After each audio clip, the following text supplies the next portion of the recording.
sang du Seigneur Jésus-Christ qui nous a accordé encore le souffle de vie et qui nous a permis encore à cet instant que nous soyons connectés par le biais de cette vidéo YouTube, de cette chaîne YouTube.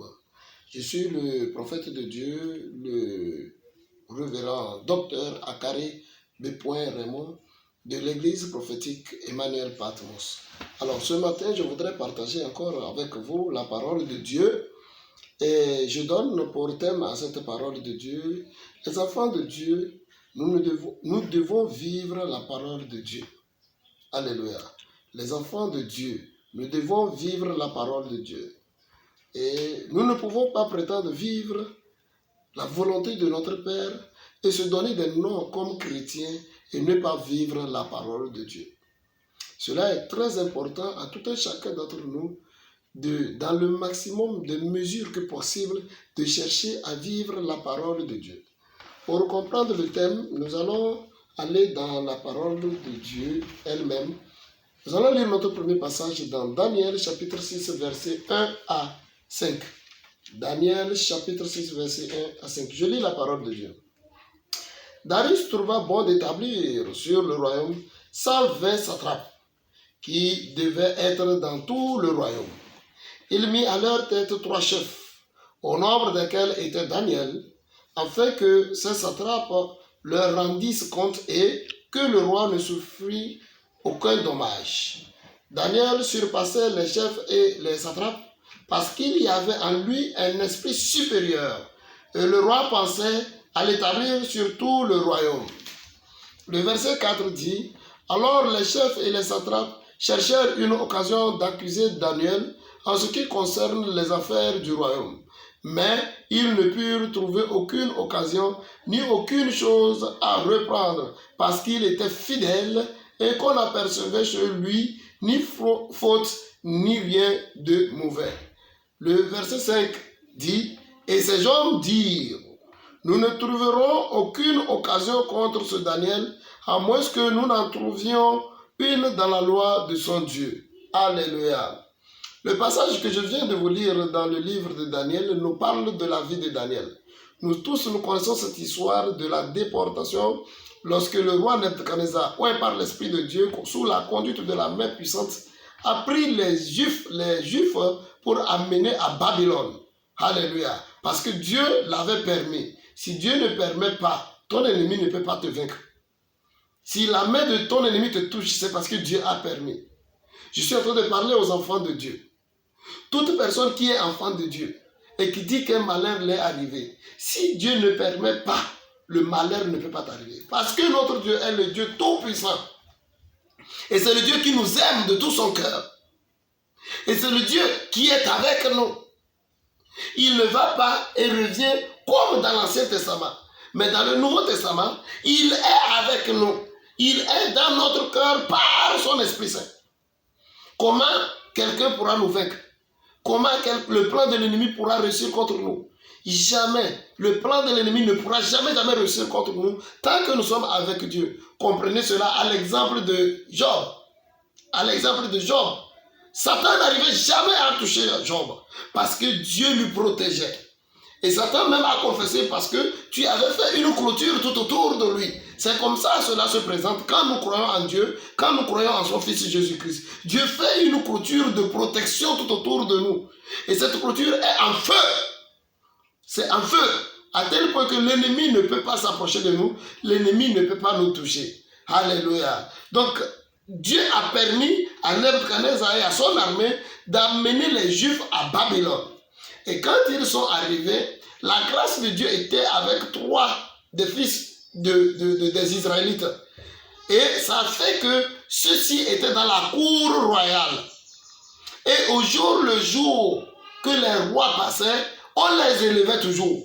On les élevait toujours, à tel point qu'il est arrivé le temps d'un nouveau roi. Un nouveau roi qu'on appelait Darius. Et Darius, pour diriger, aucun roi ne peut diriger lui seul. Tout roi dirige avec ses valets. Donc Darius s'est fait entourer de 120 personnes qu'il a appelées satrapes.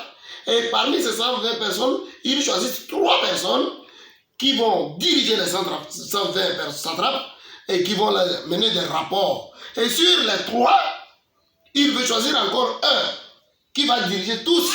Et donc, ce un-là, c'est lui seul qui sera supérieur à lui, par son fauteuil royal, par son trône royal. Alléluia. Ce un-là seul, c'est le trône royal qui le séparera.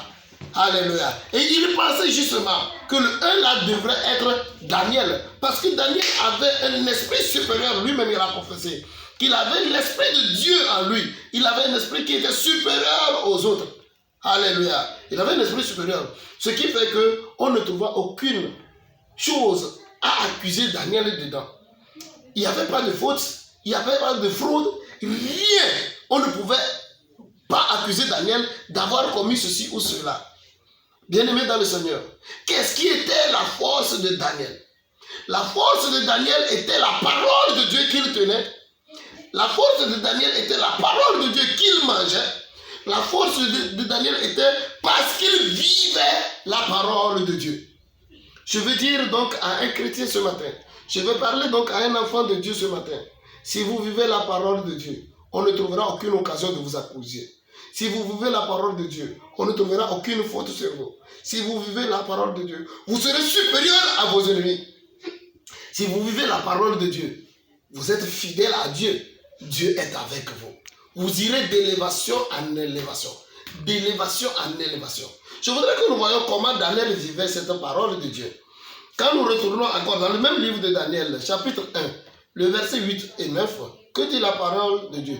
La parole de Dieu dit, Daniel résolut de ne pas se scier par les mains du roi et par le vin dont le roi buvait. Et il pria le chef des eunuques de ne pas l'obliger à se souiller. Dieu fit trouver à Daniel faveur et grâce devant le chef des eunuques. Alléluia. Daniel était résolu à lui-même de vivre la parole de Dieu. Il était logé, il était dans la cour du roi. Il travaillait dans la cour du roi. Et il devait manger ce que le roi mangeait. Aujourd'hui, c'est pitoyable, c'est ça la prière des enfants de Dieu. Je veux manger à la table du roi. Je veux manger à la table du roi. Je veux manger ce que les rois mangent. Je veux manger ce que les rois mangent. Manger, c'est bien. Nul n'est contre le fait que vous mangez cela. Mais quand cela va vous suyer, quand cela doit vous suyer, quand cela suit une personne, ne mangez pas ça. Daniel a remarqué que le roi mangeait des aliments qui étaient de sa volonté. Il buvait du vin. Tout cela suyait le roi. Et on voulait qu'il mange aussi la même chose. Et pour vivre la parole de son Dieu, parce que vous lisez la Bible, vous verrez, la Bible dit ne mangez pas ceci, ne mangez pas ceci, ne faites pas ceci, ne faites pas. Daniel était résolu en lui-même, vivre plutôt la parole de Dieu. Vivre la parole de Dieu, c'est-à-dire manger la parole de Dieu, incarner ce que la parole de Dieu veut dire dans la chair. Être ce que la parole de Dieu veut dire. Et donc Daniel a refusé qu'il ne va pas manger ces aliments. C'est comme ça que Daniel vivait la parole de Dieu. Et c'est ce qui a fait justement qu'on ne trouvait rien de faux sur Daniel pour l'accuser. Alléluia. Et si vous faites la même chose, et si vous vivez comme Daniel, en vous proscrivant, en vous interdisant que vous n'allez pas faire ce que la parole de Dieu ne vous autorise pas, on ne trouvera rien pour vous accuser. Je veux exhorter une personne, je veux exhorter un enfant de Dieu à vivre la parole de Dieu. Alors, vivre la parole de Dieu, exactement, c'est quoi? Vivre la parole de Dieu, c'est vivre la volonté de Dieu. C'est vivre la volonté de Dieu. Les enfants de Dieu, nous devons chercher à vivre la volonté de Dieu. Nous allons comprendre cela en lisant Matthieu chapitre 4, le verset 4 seulement. Alléluia. Je lis la parole de Dieu. Jésus répondit, il est écrit, l'homme ne vivra pas de pain seulement, mais de toute parole qui sort de la bouche de Dieu. Mais de toute parole qui sort de la bouche de Dieu. C'est Jésus qui répond à Satan. Quand il est allé faire le baptême et que l'Esprit de Dieu l'a amené dans le désert, après les 40 jours de jeûne et prière, le tentateur est venu parce que le tentateur savait qu'il avait faim. Le tentateur, c'est Satan, c'est le diable. Et aujourd'hui, je vous dis la vérité, le tentateur peut venir sur toutes les formes possibles. Il peut venir sous la forme de ta soeur, de ta mère, de ton oncle, de ton cousin, de ton ami, de toute la forme possible, pour vous tenter. La tentation, c'est de vous faire échouer. Pour vous faire échouer, ça veut dire quoi? Vous écarter de Dieu. L'échec de chrétien, l'échec d'un enfant de Dieu, c'est qu'il s'écarte de Dieu. Toutefois que vous vous écartez de Dieu, vous êtes proche de Satan. Toutefois que vous êtes proche de Satan, Satan va vous affliger. Matthieu 11 dit, prenez mon joug, il est léger. Il vaut mieux pour nous, enfants de Dieu, de nous rapprocher de Dieu, en faisant la volonté de Dieu, en vivant par la parole de Dieu, en mangeant et en incarnant la parole de Dieu, que de se rebeller contre la parole de Dieu et donc automatiquement vivre la volonté de Satan. Alors, après ces jours, le tentateur Satan est venu, il lui dit, je sais que tu as faim, transforme les cailloux en pain pour manger. Bien-aimé, la nourriture est nécessaire pour le corps, mais la nourriture n'est pas nécessaire pour l'esprit. Alléluia. Ce qui est nécessaire pour l'esprit, c'est la parole. Et quelle parole? La parole de Dieu. Et Jésus lui dit, oui, la nourriture c'est bien, mais on ne peut pas chaque jour qu'on mange vivre. Seulement, on peut vivre tous les jours quand on a la parole de Dieu. Mais il y a des gens qui sont en train de manger, ils sont morts, non?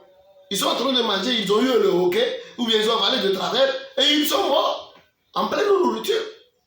Mais je vous dis la vérité, quand vous êtes en train de lire la parole, quand vous êtes focalisé sur la parole, quand vous la mâchez, quand vous fouillez dedans, vous ne pouvez pas mourir, parce que c'est la vie.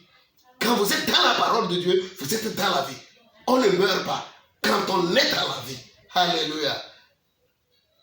Vous devez vivre la parole de Dieu. Nous devions vivre la parole de Dieu.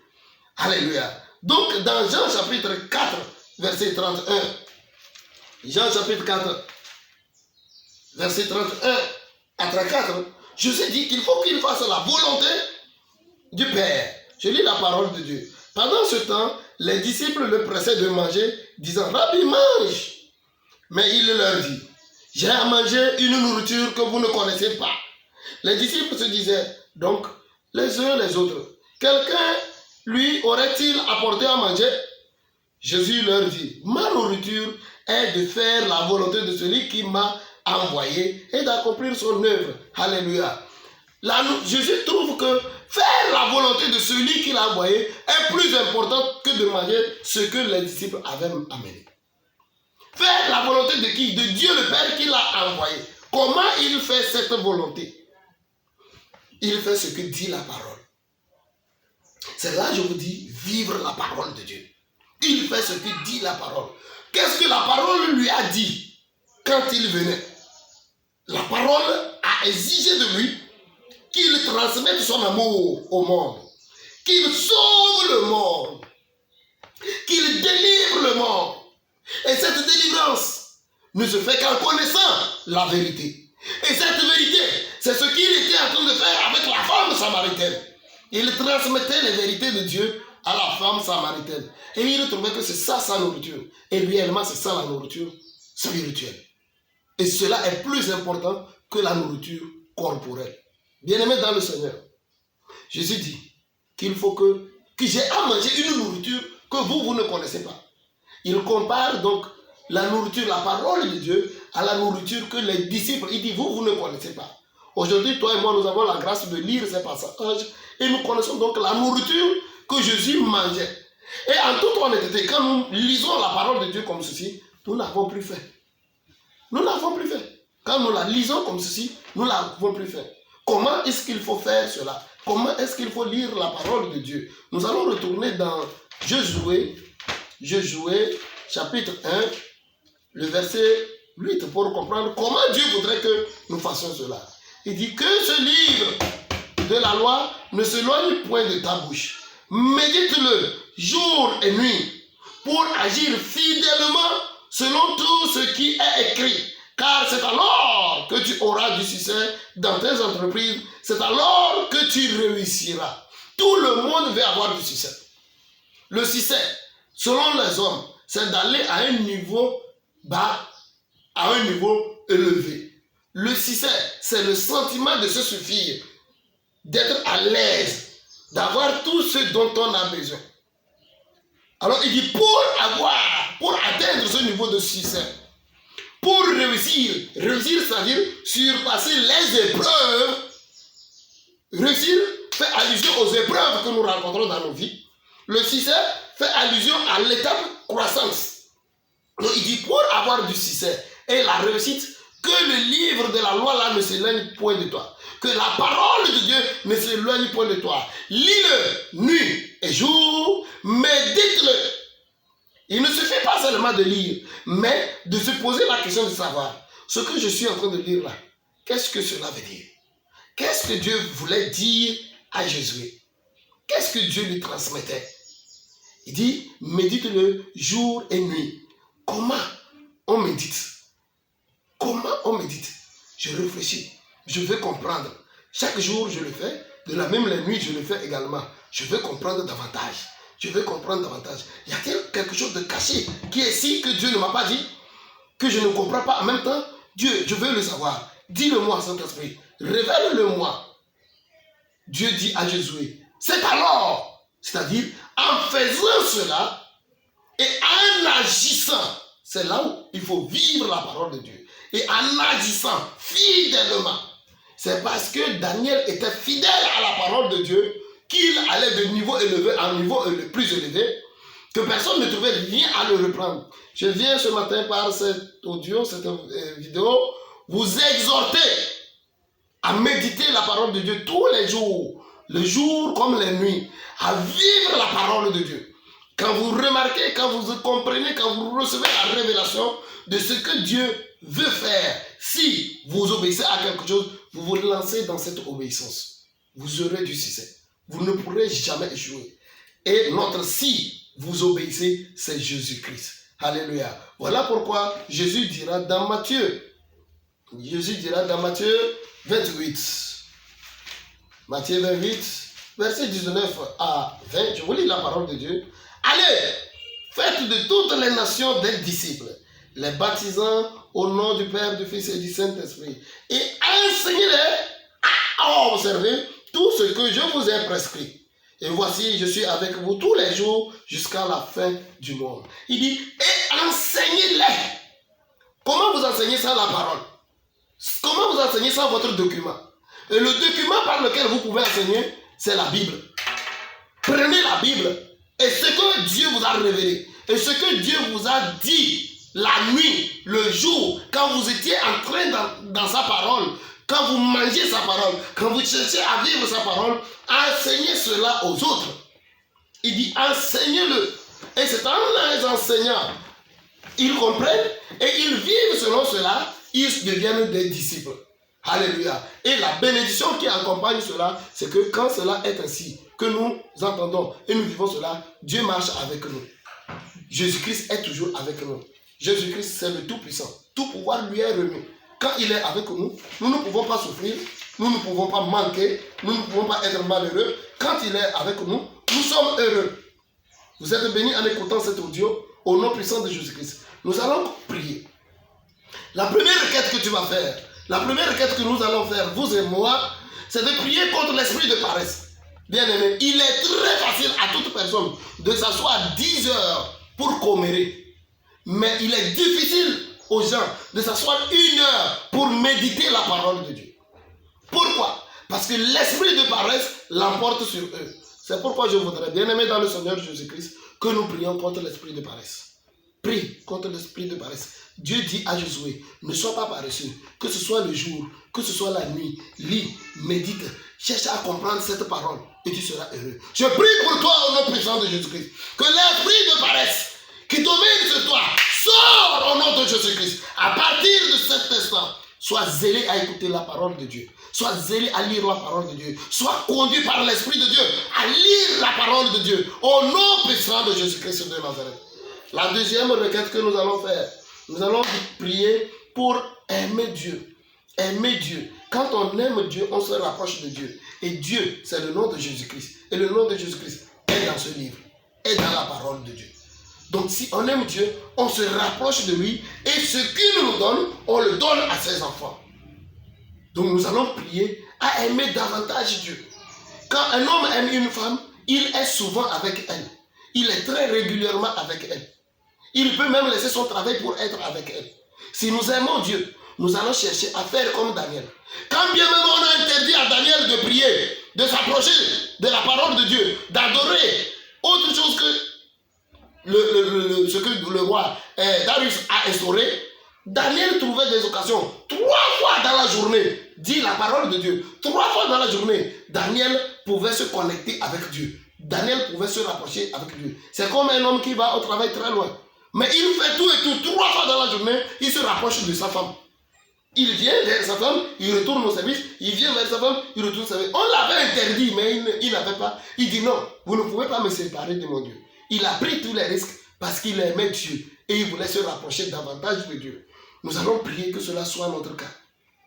Si Daniel est un homme et il a pu le faire, toi et moi, qu'on nous empêche de prier, qu'on nous interdise de prier, nous ne devons pas accepter leur volonté parce que nous respectons l'autorité et l'autorité supérieure, c'est Dieu. L'autorité supérieure, c'est Dieu. Nous devions nous rapprocher davantage de lui, qu'importe ce qu'on nous dit. Dans ta chambre, c'est ce que Daniel faisait. Dans ta chambre. Tu vas dans ta chambre maintenant et tu te connectes avec ton Dieu. Et tu te rapproches de ton Dieu. Vous savez, être connecté avec son Dieu, c'est comme quand vous touchez à un fil électrique. Vous sentez les vibrations. Vous sentez l'énergie qui vous frappe. Vous devez vous connecter avec votre Dieu. Et les bienfaits de notre Dieu vont se répandre sur vous. Alléluia. Prie pour être toujours connecté, prouver l'amour à notre Dieu, au nom puissant de Jésus-Christ, être rattaché à sa parole. Père, je prie. Je prie pour celui qui m'écoute en ce moment, qui a la paresse de s'approcher de ta parole, d'être connecté, de prouver son amour, qu'à partir de cet instant, que le sentiment, ce sentiment d'amour, d'aimer plus que toute autre chose, rentre à nous, d'aimer ta parole plus que toute autre chose, d'aimer ta parole plus qu'autre chose dans ce monde. Entre à nous ce sentiment de nous rapprocher davantage de toi, comme Marie le faisait en s'asseyant à tes pieds. Seigneur, nous voulons nous asseoir à tes pieds. Nous voulons tous les jours, tout instant nous asseoir à tes pieds. Parce que nous savons que sous tes pieds se trouve la vie. Sous tes pieds se trouve la gloire. Sous tes pieds se trouve l'élévation. Sous tes pieds se trouve l'honneur. Sous tes pieds se trouvent les richesses. Sous tes pieds se trouve toute autre chose que nous cherchons. Merci Seigneur de nous accorder cet amour. Au nom puissant de Jésus-Christ. Nous allons continuer. Et la troisième requête de prière. Nous allons prier que la parole de Dieu maintenant nous soutienne dans les épreuves. La parole de Dieu soutient toujours. Quand vous traversez des choses, prenez votre Bible, lisez quelque chose. Ça va vous fortifier, ça va vous soutenir, ça va vous aider.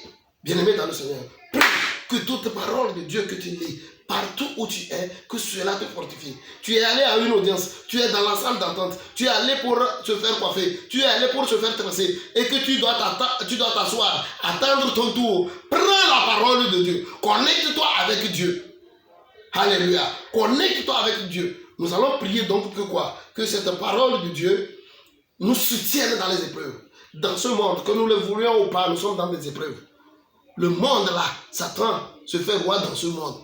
Donc, comme il a des évangélistes un peu partout, il nous afflige. Il veut nous barrer la route. Mais la bonne nouvelle, chaque fois qu'on veut bloquer la parole de Dieu, elle se répand davantage. Elle s'étend davantage. Elle acquiert davantage de cœur. Gloire soit donnée à Dieu qui a oint sa parole et que sa parole est une victoire pour nous. Prie. Je prie pour toi au nom puissant de Jésus-Christ. Qu'à partir de cet instant où tu m'écoutes, sois fortifié partout où tu es.